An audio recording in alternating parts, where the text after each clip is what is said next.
Chapter 3. Eat that, frog. Apply the 80/20 rule to everything. We always have time enough, if we will but use it right. Wolfgang von Goethe. The 80/20 rule is one of the most helpful of all concepts of time and life management.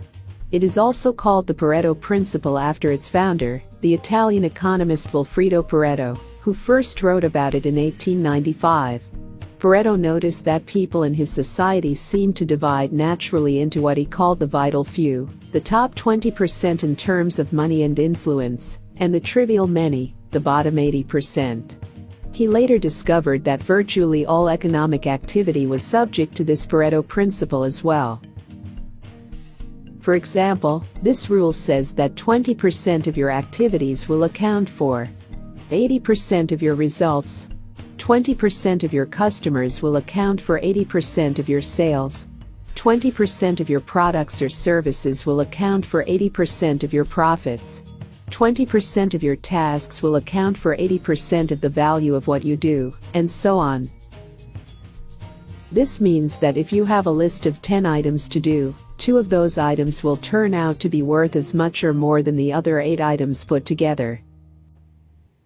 Number of tasks versus importance of tasks. Here is an interesting discovery.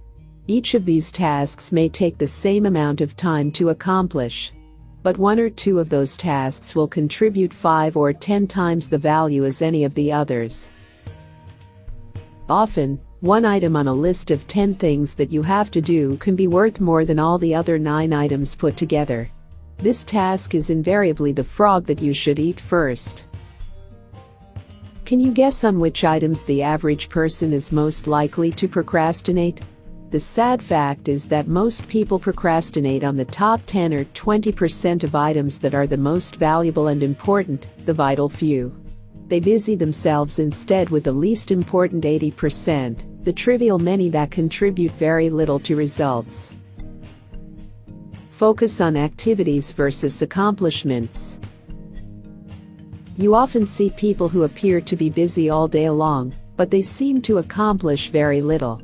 This is almost always because they are busy doing things that are of low value, while they procrastinate on the 1 or 2 activities that, if they completed them quickly and well, could make a real difference to their companies and to their careers.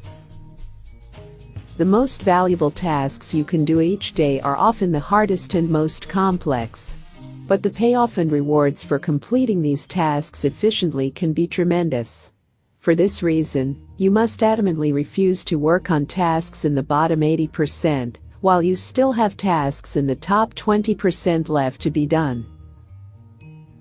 Before you begin work, always ask yourself, is this task in the top 20% of my activities or in the bottom 80%? Rule: resist the temptation to clear up small things first.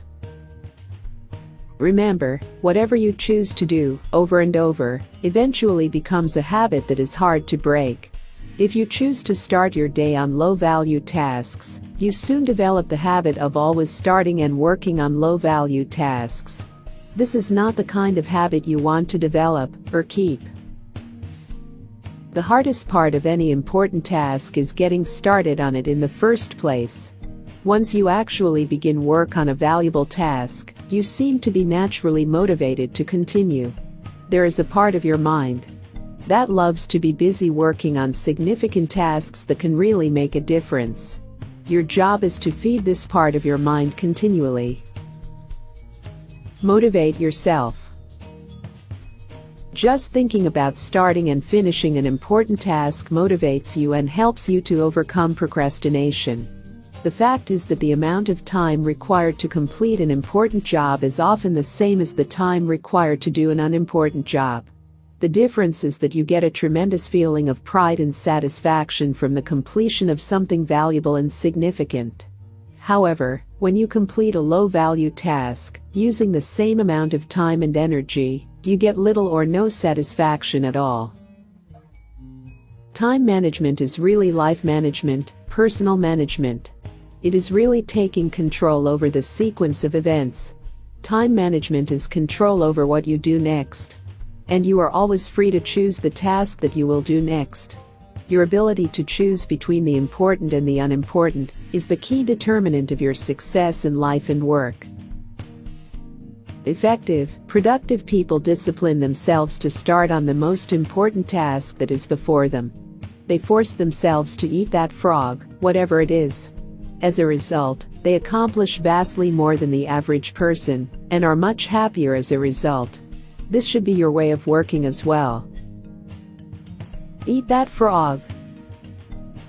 Number 1.